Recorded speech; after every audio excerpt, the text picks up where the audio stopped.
digas itu RPM-nya mau naik, tapi kilometer tidak kunjung jalan. Seperti itu. Itu awal-awalnya seperti itu. Jadi kalau ada X-Trail kemudian dia dipakai di tol, tadinya bisa 150, kemudian tahu-tahu dia ngedrop 120, 100, cuman gitu. Nanti kalau sudah panas, dia benar-benar nggak bisa gerak mobil. Akhirnya harus dimatikan mesinnya dulu, nunggu dingin, baru dihidupkan, baru mau lagi.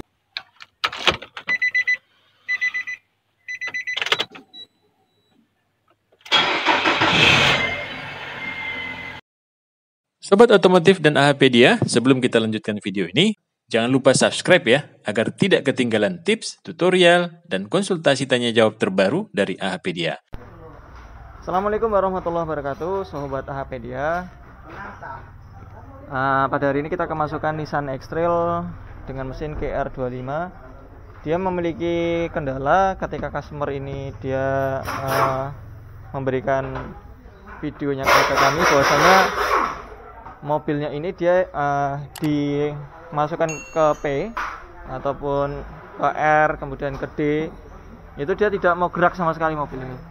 Ketika tim kita datang ke rumah, tim AH Motor datang ke rumah, kemudian dilakukan pengecekan, lalu dilakukan scanner, ternyata didapati untuk trouble-nya ada di in pulley speed dan juga step motor. Step motor ini ada di dalam transmisi. Nah, lokasinya di mana? Nah, ini kita cek nih. Nah, di dalam transmisi sini, di bagian kolong sini dia memiliki body control valve. Yang kita tahu bahwa body control valve itu dia fungsinya untuk mengatur jalur-jalur mana yang akan dilewati oleh oli, karena sejatinya transmisi ini dia bekerja karena tekanan oli. Kemudian dari tekanan oli tersebut yang ditekan, dia akan menekan piston, kemudian kampas-kampas pun yang ada di piston-piston itu akan terjepit. Nah, di sini ketika kita menurunkan control valve, kita juga bisa mengintip kondisi puli. Nah, ini pulinya masih dalam kondisi bagus, halus, tidak ada baret di sana. Artinya mobil ini dia dalam kondisi aman untuk sistem kampas dan juga pulinya. Nah, step motor sendiri posisinya ada di kontrol valve. Nah, ini kontrol valve-nya sudah kita buka ya. Ini adalah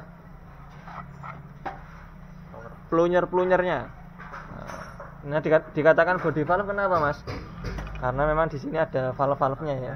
Ada valve-nya, dia mengatur kemana oli tersebut akan mengalir.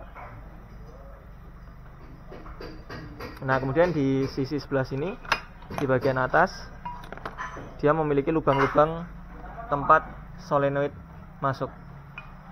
Nah, ini solenoid adalah sebagai pintunya,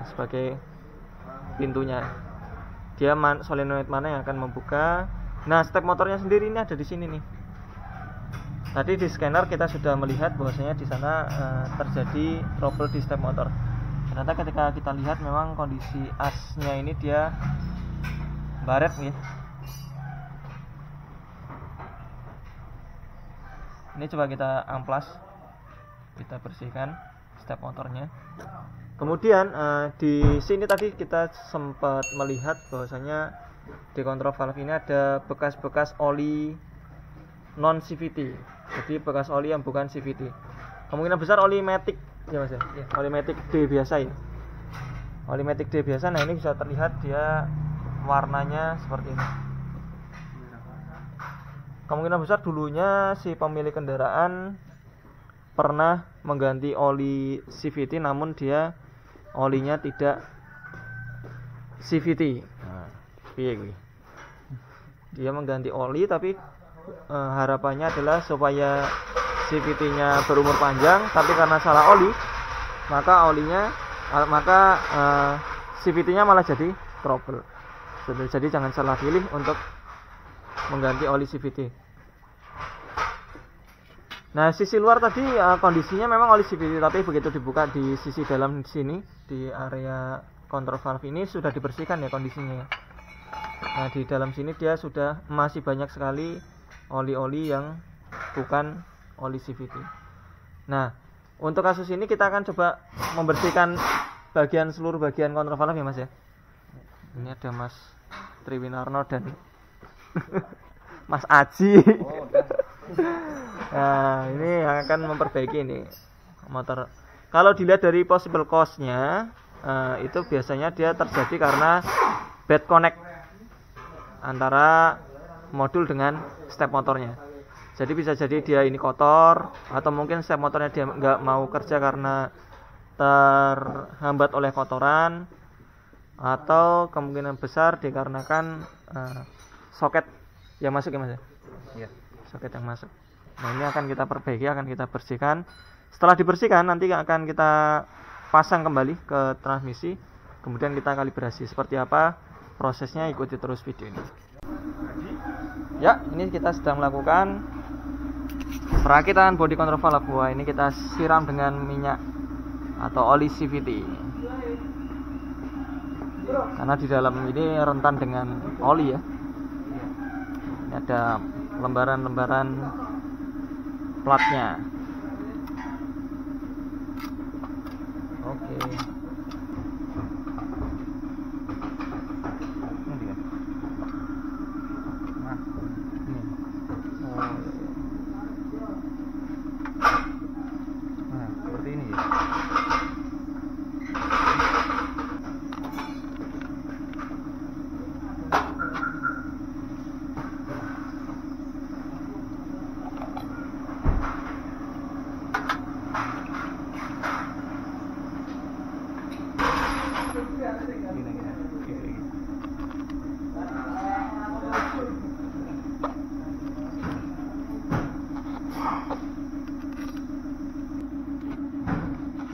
Nah, jadi untuk bautnya sendiri dia memiliki perbedaan ya.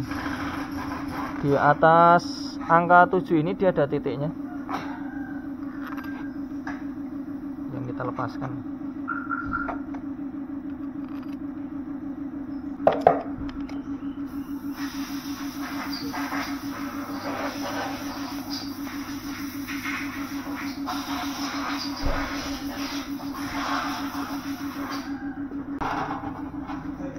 Ya, untuk step motor dan juga body control valve-nya kan sudah terakit tadi ya. Ini sedikit kita kasih informasi bahwasanya di sini dia memiliki 4 solenoid. Terkadang ini ada yang 2, ada yang 4 ya Mas. Ada yang 2, ada yang 1 ya Mas ya? Iya. Ini ya.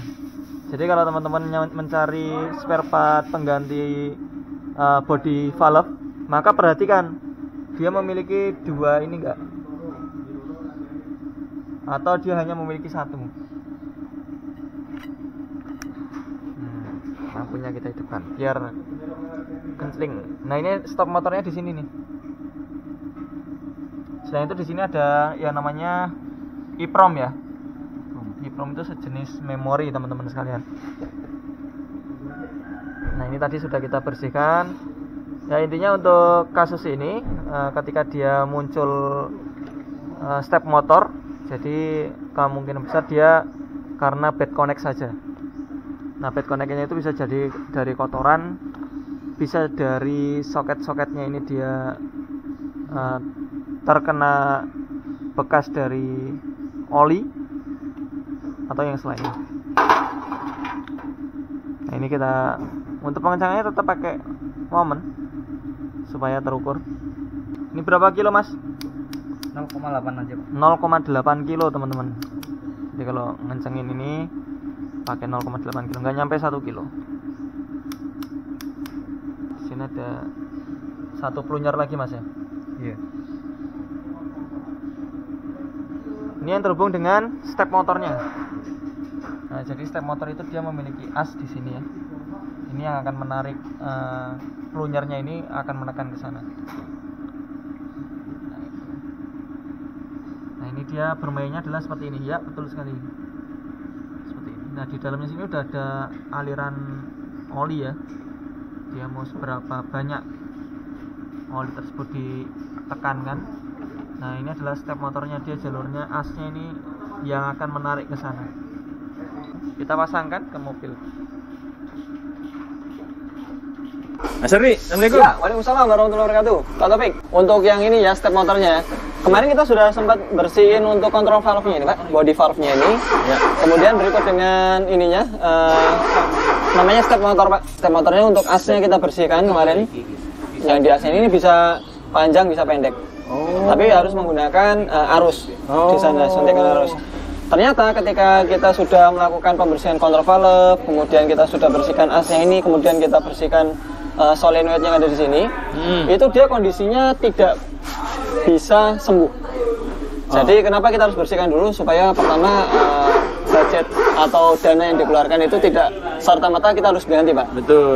Paling enggak kita harus coba melakukan pertolongan pertama dulu. Tapi ternyata ketika pertolongan pertama sudah tidak bisa dilakukan, maka mau nggak mau harus diganti. Akhirnya step motor ini kita ganti. Step motor ini kita ganti, kemudian juga satu solenoid ini. Solenoid. Ini juga kita ganti.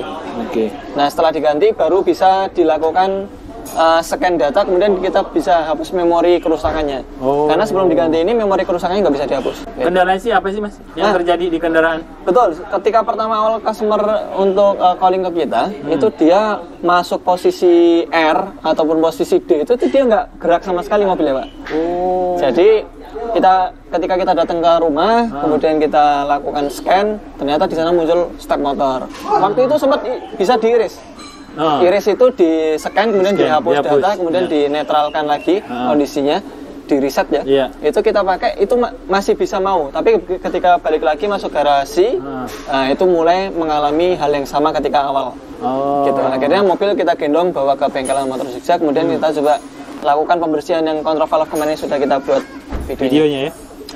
Nah, kemudian setelah dilakukan ini penggantian ini, barulah dia bisa untuk move-nya.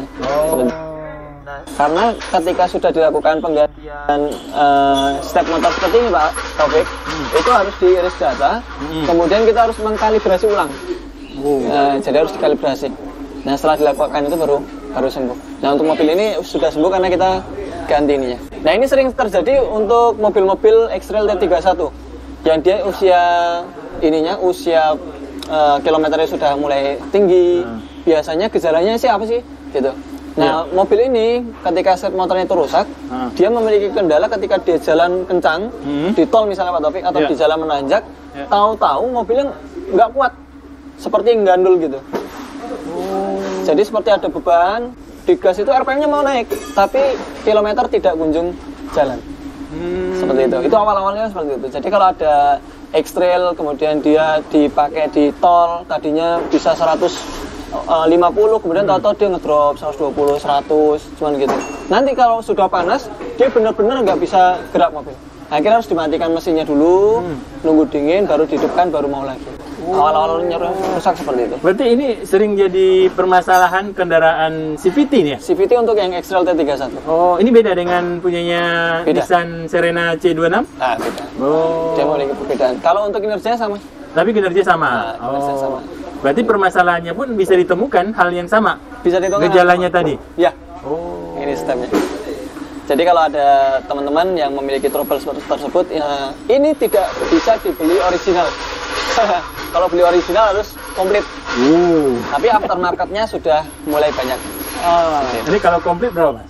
8 jutaan. 8 jutaan. Masya Allah. Nah, Mas, ini kan tadi harganya lumayan tinggi ya? Ya. Nah, itu kalau tidak ada aftermarketnya gimana? Oh ya, ketika aftermarket kita nggak bisa menjumpai, maka kita bisa cari pakai copotan X Singapura. Karena sekarang untuk X Singapura itu sudah mulai berdatangan ya, sudah mulai banyak di teman-teman copotan. Kita bisa membeli ini dengan kondisi satu ini ya? Ya, satu body valve kayak gini. Kita bisa dapatkan. Nah, itu justru lebih enak ya. Jadi ketika lepas, kita langsung pasangkan lagi. Tapi bukan ini yang dipasang, cuma ini mengambil ininya saja. Ya, ini saja bisa. Insya Allah. Ya, seperti itu Pak Taufik. Baik. Kenapa sih kayak gini bisa macet? Olinya. Olinya masalahnya. Ya, karena oli CVT-nya itu harus memang benar-benar gram-gramnya itu nggak boleh. Gimana sih Mas ngecek oli CVT? Ya, ada pertanyaan di YouTube tuh kemarin. Yes. Kalau ngecek oli CVT, kita nggak bisa ngecek dari dipsticknya, Mbak. Nggak bisa? Jadi gimana cara ngeceknya? Dipsticknya kita bisa ngecek hanya levelnya saja. Kalau kondisinya, ya kita tap, kemudian kita cek kondisinya. Atau kalau ada yang memiliki computerized, kita bisa ngecek di sana ada deterioration point. Ada poin penyusutannya. Nah, di sana ketahuan tuh berapa poin, ada yang udah di atas 100.000 poin, maka itu harus diganti. Kalau gejala tadi itu muncul, Ya. Saya pernah baca, kalau gejala seperti itu, umpamanya mobilnya nggak mau Ya. nanjak, kurang tenaga lah, Kurang tenaga. dan tiba-tiba panas dan bahkan nggak ada tenaga lagi dan dia harus parkir sekitar 10-20 Ya. menit, Ah. dia udah dingin, jalan lagi naik. Nah itu apakah sama penyebabnya juga ini? Ya, penyebabnya itu. Di antaranya adalah step motor. Seperti itu, Pak. Baik, terima kasih Mas Ardi. Oke, terima kasih kembali Pak Taufik. Assalamualaikum warahmatullahi wabarakatuh. Waalaikumsalam warahmatullahi wabarakatuh.